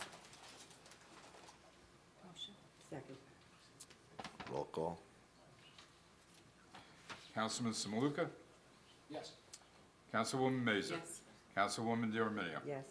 Councilman Accomando? Yes. Council President Yes. Camilleri? Ordinance 2 on the agenda is for final reading, 1609-16. I'm sorry, skip one. Yeah. The CAP ordinance, 1608-16, calendar year 2016 ordinance to exceed the municipal budget appropriation limits and to establish a cap bank. Second reading. Motion. Second. Roll call. Councilman Simaluka? Yes. Councilwoman Mazer? Yes. Councilwoman D'Arminio? Yes. Councilman Accomando? Yes. Council President Camilleri? Yes. Calendar year 2016 ordinance to exceed the municipal budget appropriation limits and to establish a cap bank. Motion to open to the public? Second. Roll call. Councilman Simaluka? Yes. Councilwoman Mazer? Yes. Councilwoman D'Arminio? Yes. Councilman Accomando? Yes. Council President Camilleri? Yes. This ordinance is now open to the public. Anyone wishing to speak on this, please come forward. Seeing none, Motion to close to the public? Second. roll call. Councilman Simaluka? Yes. Councilwoman Mazer? Yes. Councilwoman D'Arminio? Yes. Councilman Accomando? Yes. Council President Yes. Camilleri? Be resolved by the Township Council of the Township of Saddlebrook that the ordinance entitled Calendar Year 2016 Ordinance to Exceed the Municipal Budget Appropriation Limits and to Establish a Cap Bank does now pass on second and final reading, and that the Township Clerk be directed to advertise said ordinance or title thereof in the press, together with the notice of the date of passage of said ordinance according to law. Motion. Second. Roll call. Councilman Samaluka? Yes. Councilwoman Mazur? Yes. Councilwoman DeArminio? Yes. Councilman Accomando? Yes. Council President Yes. Camilleri.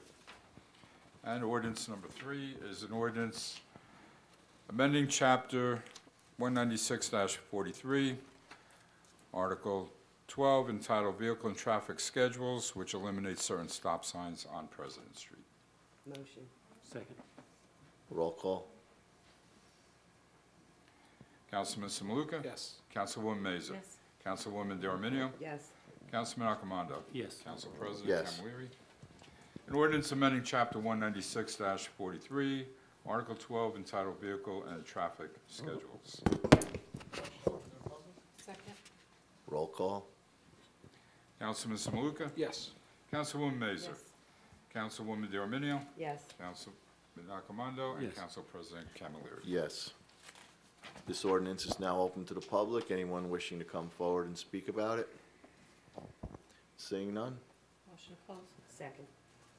Roll call. Councilman Samaluka? Yes. Councilwoman Mazur? Yes. Councilwoman DeArminio? Yes. Councilman Accomando? Yes. Council President Camilleri. Yes. Be resolved by the Township Council of the Township of Saddlebrook that the ordinance entitled, an ordinance amending Chapter 196-43, Article 12, entitled Vehicle and Traffic Schedules, is now passed on second and final reading, and that the Township Clerk be directed to advertise said ordinance or title thereof in the press, together with the notice of the date of passage of said ordinance according to law. Motion. Second. Roll call. Councilman Samaluka? Yes. Councilwoman Mazur? Yes. Councilwoman DeArminio? Yes. Councilman Accomando? Yes. Council President Camilleri. Yes.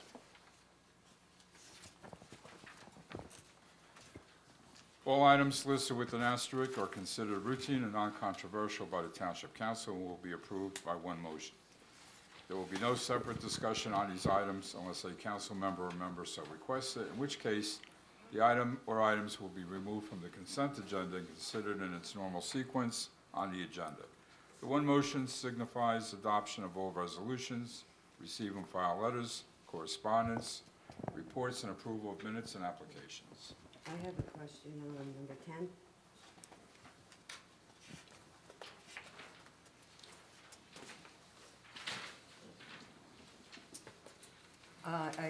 To the chair, Sure. the plans are done, they're complete? The plans are going through final, will be going through final check, and as you said, Tuesday, the ads in the paper, Monday, for people to start making them. For bid? Yes. Okay, I just wanted to double check because I had agreed on paying 50% as long as the plans were done, so. Good. Good, Okay. thank you. Through the chair, I'd like to ask the clerk to pull resolution number 1. Sure.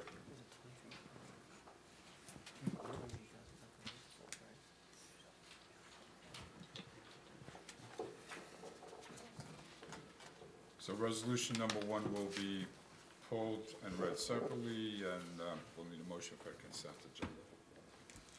Motion. Motion. Second. Roll call. Councilman Samaluka? Yes. Councilwoman Mazur? Yes. Councilwoman DeArminio? Yes. Councilman Accomando? Yes. Council President Camilleri? Yes. And we have resolution number 1. Okay, I will read that. It's a resolution endorsing Saddlebrook drug amnesty policy. Whereas Chief Robert Kugler of the Saddlebrook Police Department has made the following statement regarding the Township drug amnesty policy. The drug amnesty program is a directive issued from the Bergen County Prosecutor's Office some time ago and is the standing policy of our department as well as others. The Police Department supports the adoption of a resolution from the Township governing body and believe it to be a great idea to bring attention to the issue of drug addiction and available resources for our community, especially those who may need assistance and/or referral. And whereas the Mayor and Council of the Township of Saddlebrook fully endorse this policy in the belief that this policy can help foster an environment in which those who are addicted to drugs can seek help without the fear of criminal prosecution. And whereas by relieving this fear of criminal prosecution, It is the hope and desire of the mayor and council that those who are addicted to drugs will seek help before their lives are jeopardized by their drug addictions. Now therefore be it resolved that the Township Council of the Township of Saddlebrook hereby endorses the drug amnesty policy issued by the Bergen County Prosecutor's Office, and be it further resolved that a copy of this resolution be forwarded to Chief Kugler of the Saddlebrook Police Department, Senator Robert Gordon, and Assembly Members Timothy Eustace and Joseph Logano. And I will make a motion to adopt. Second. Roll call. Councilman Samaluka? Yes. Councilwoman Maiser? Yes. Councilwoman D'Arminio? Yes. Councilman Accomando? Yes. Council President Camilleri? Yes.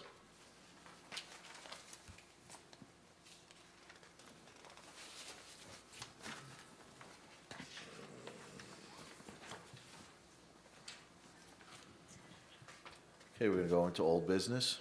Any old business? Should we start from Andrew first? Yeah. You want old or new, I think we'll do old first, and then we'll go into, Old. or you wanna just lump it together? or? I usually. How do you feel? I usually lump. I'm a lumper. Just since the auditor here and Ray is also here, if anyone has any questions regarding that rolling reassessment that we talked about, we did, like I said, had that presentation. I thought it was a very good presentation. It seems like it's worked in other towns, and it seems like it would, it's not going to eliminate tax appeals. There's always going to be tax appeals, but it may avoid a massive hit. Like I said, in a town such as ours, we've got some major players with very, very highly assessed properties. And if the economy goes to the point where there's a sale that's out of character, or a sale that really brings down the value, it kind of, it's a domino effect, and everyone starts jumping on the bandwagon, and that's when you really get hit. And this may be a way to curb that. You're not going to ever stop. There's always going to be tax appeals, and like the person said before, as soon as there is a sale, there are people out there that know every sale that goes on in the entire state. And they know what the assessment is. And if they see that an assessed value, let's say, we'll just use random numbers, is 30 million, and the sale is for 24 million, well, there's letters that go out to people, and as soon as the ratio is struck, I think the ratio is struck in October for the following year, they look at it and they say, if the ratio is anything less than 100%, that's when they generate their letters to everyone in order to get business, and that's the way they make their money. That's the way it is. This, if our ratio is as close to 100 as possible, and the examples they gave us, it's at 100% each year, we should be able to avoid that in the future. So I'm all in favor of it. Once we, we may need some more information, a little tweaking to see if there's any downside to it. But again, I would defer to our financial professionals here. Again, I think they've given their seal of approval, but if they have any other comments through the chair, I would think that this might be an appropriate time to ask them their opinions. If you have anything other than you said, or anybody's got questions of these guys, because they're the ones who know the most. Of these portable mics. Again, earlier during the budget presentation, I pretty much gave you all I had. As the mayor said, you all know I was probably the biggest cynic when it was first brought up, because I've been around long enough, I'm always fearful when somebody comes up with something that's different and new. Maybe it's all about making money as opposed to it's something that's good for the town to enter into and to use. Again, doing the research that I did, looking at the information they gave you, it seems to make a lot of sense on the surface, and you need to do something, and I'm not sure that, looking at historically, a reval in 08, it didn't last 5 years. They had to do a reassessment here in 13. So they spent $400,000 or $500,000 then they spent another 140 some odd thousand. And this program at $75,000 a year, you know, you'll have 5 years to pretty much figure out whether it works or not. And I would hope that after 5 years, if it works, and you need to go another 5 years, perhaps you can negotiate a little bit of a lower annual fee. So there's a lot of things that could take place over a 5-year period, but there's no question, I think everybody up here is convinced that we need to do something in order to stop the slew of tax appeals and the constant annual refunding of money. And let's not forget not to, you know, say anything about professionals, but you have a tax appeal, you have an attorney, you have an appraiser, you know, there's expenses that go with that appeal that's filed by a taxpayer. So, you know, if you have less tax appeals, you have less fees, it has a positive impact on the budget, so. Thank you, Steve. I just have two quick things, you know, on the budget, and then maybe I'm going to jump my turn, Flo. I'm going to jump over you a little bit. I kind of listened to what Mr. Ratajczak had said too, and I did sit up here, and you know, people did say, and I'm not going to point fingers or anything like that, that we were in very good shape with our, you know, commercial tax appeals, and I'm still up here on the council, and then bang, we do get hit real hard again. So I'm one that's really for this program that was presented to us. The thing that I see is just the amount of appeals dropped drastically with this program in place. And the way it was kind of explained to me, it's being more proactive than reactive. So I'm kind of for it too. I do think there are a lot of little things we do have to work out, but I just wanted to comment on that. Thank you. Andrew, were you done? No, yeah, I'm done. No, Flo? No more questions. Any questions? No, the only thing I would like to, will you be here at our meeting next, you won't be here at our work session. They're going to be here next month at the work session about this rolling reassessment. Well, Councilwoman, if Pete can send me the date, I don't have my calendar with me, I could, if I'm available, I certainly will come. Because that would be really good, because I would appreciate, we did have a 45-minute meeting, but that wasn't certainly long enough. So, and I just want the public to know that we're having it that night, so if you could make the work session, it would be in everybody's interest to come and listen to what they have to say. Because I do think it's a good idea. I do think it keeps you current in the market. So instead of the reeval, you got 5 years. 5 years, the market changes dramatically. This keeps you kind of updated. Again, the maybe conventional wisdom back in the day was you do a reval, it's good for 10 or 15 years.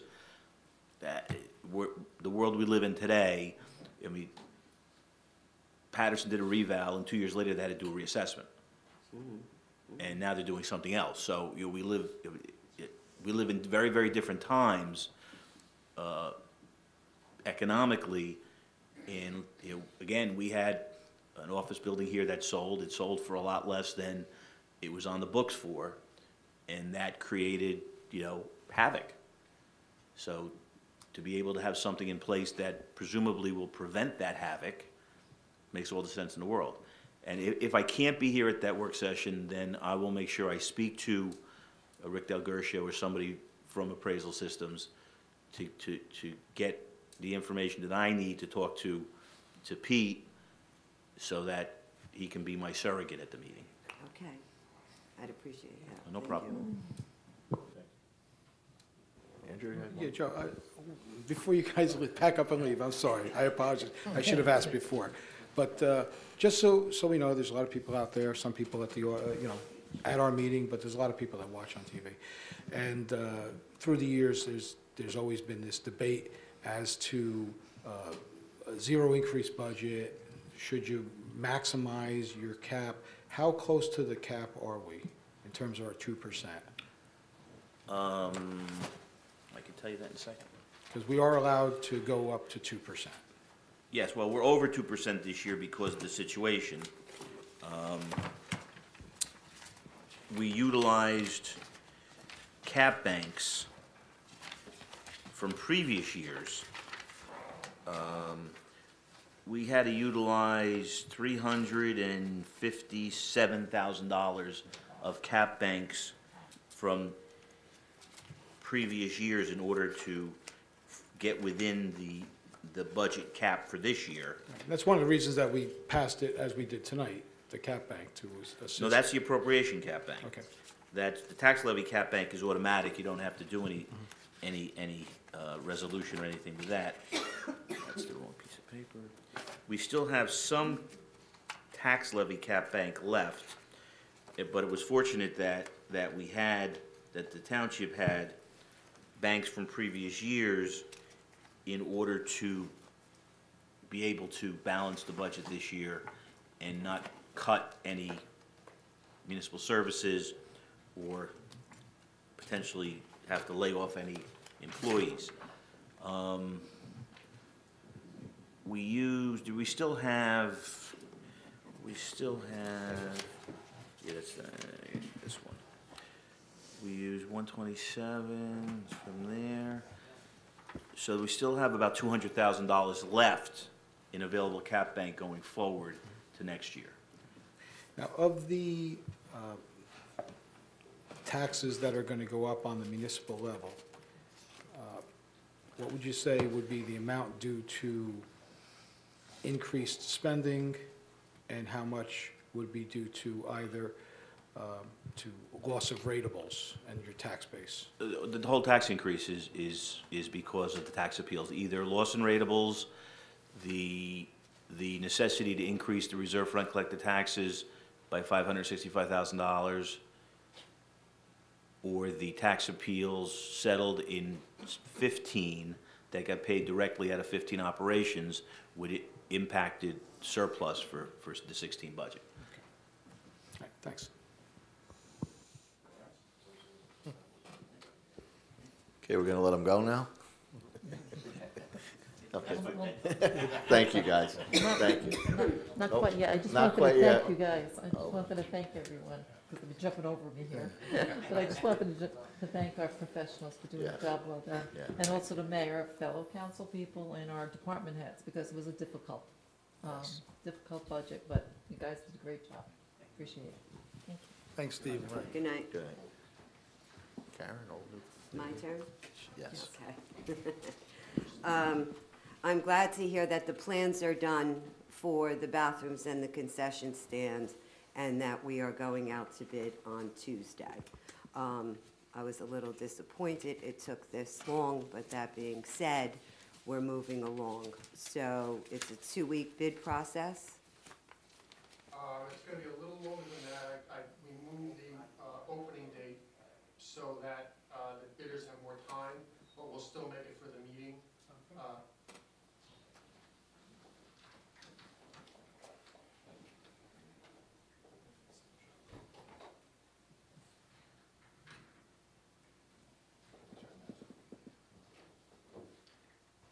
Sorry.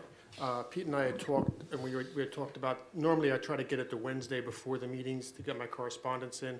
Pete and I talked and said we could probably push it to Friday because it's a special case. And what that does is it gives the bidders more time, because the more time they have, the less guessing they do. So that would get us a sharper pencil. So we're going to open on the Friday, the 27th. So I'll have my recommendations to Pete Monday morning. We're opening the bids on May 27th? Correct, which is just before the June meeting. We can't do it any sooner now that the plans are done? Well, again, you have to give them 10 days anyway. So that's probably the 24th Well, or today so. today is Yeah, it's The gonna 5th. be in the paper. The 9th. Monday. So 10 days is the 19th. And again, if you rush, and again, there was no point on the 19th, because we talked to Pete about, getting a room for the opening, or we couldn't do that. So we're gonna do the June 1st, that's not June 1st. The first, About a special meeting. right, we weren't gonna do a special meeting, so that rather than open the bids days before I absolutely had to, I figured let's give the bidders some more time so that they can sharpen their pencil and make sure that it's a good number. Because like I said, if you rush people, some might not bother, if they say, if they're giving me the absolute minimum, I need a couple more days. I can't spend the time to do that bid. So if you give them some more room to bid, you get better numbers, you get more bidders. If I'm not gonna award till that first Tuesday for the June meeting, if that date's fixed, why open them earlier than I have to? Am I making it clear? Well, okay. if It's that's- not gonna change the award date. We move the opening date so that the bidders have more time. And if they have more time, they generally, number one, you get more bidders. You have the potential for more bidders. Number two, they have more time to say, let me go back to that number, see if I can shave some more off and I want the job. Rather than throwing something together, making mistakes, and then it's a whole nother issue. Okay, so we're looking at probably, by the time this whole process is done, not actually putting a shovel in until August. August? Well, they could do the demo first, but there are shop drawings, there's mechanicals to be ordered. So it's probably around then, yeah. August. I'd have to guess. I don't know. well- I don't know what the lead time is, because this isn't a road job where you can just go and order your asphalt. You know, you've got to order equipment, you've got to order HVAC equipment, you've got to order electrical panels aren't so much. But a lot of the kitchen stuff, you know, it takes a while to get some of this stuff ordered. They can still build the building, that's pretty much basic stuff. There's nothing terribly special about the building, we did that on purpose. The block structure, it's block wall, it's not fancy wall that you have to put the block, then you frame and sheet rock and all that. The blocks are finished on both sides, so once they're up, they're done. We're using a truss roof, they're generally, just order them, you know, and they're constructed off-site, you bring them on top, you drop them on the building. You know, we did a lot of stuff for speed purposes, to make it a little faster, a little easier to build, because again, what you may spend in a little bit of material, you're saving in labor time, which is generally the bigger part of any construction. So again, we're working toward getting this done quickly as possible and for an efficient price. Okay. I really don't have anything other than Happy Mother's Day to everybody. That young man, Michael, I think what he's doing for his project for the military is wonderful. And that's it. Happy Mother's Day to all the moms. Thank you, Karen. Todd? You good? The only one question I have for you, Tom, on veterans, on that whole project, I mean, couldn't the building be started? I mean, even though they got to order the HVAC unit or other items, I mean, the structure of the building can be started, no? Well, the problem that you come out is that if you build the building, you get the plumbing in, but you don't have the fixtures, now the plumber leaves, he goes to another job. He's not going to sit around for a week if the toilets aren't yet. Yeah. You know what I'm saying? Once they're there, they gotta finish, or else they're remobilizing. If you lose them, then they go to another job, and that job lags. He's out there longer than they need to be. The toilets are sitting here for a week, but nobody to put them in. They generally don't like to do that. Once they get there, they finish, they move on. Okay. All right, thank you. I mean, there's some stuff that might be able to do, but, you know, they generally, once they're there, they want to finish. Okay. Everyone good? All right, I'd like to just entertain a motion to open the public to the meeting for our agenda items only. Motion. Roll call. Councilman Samaluka? Yes. Councilwoman Mazer? Councilwoman Diarminio? Yes. Councilman Accomando? Yes. Council President Camilleri? Yes, the meeting is now open to the public for agenda items only. Anyone wishing to speak, please come forward. Seeing none, I'd entertain a motion to close. Motion. Second. Roll call. Councilman Samaluka? Yes. Councilwoman Mazer? Yes. Councilwoman Diarminio? Yes. Councilman Accomando? Yes. Council President Camilleri? Yes.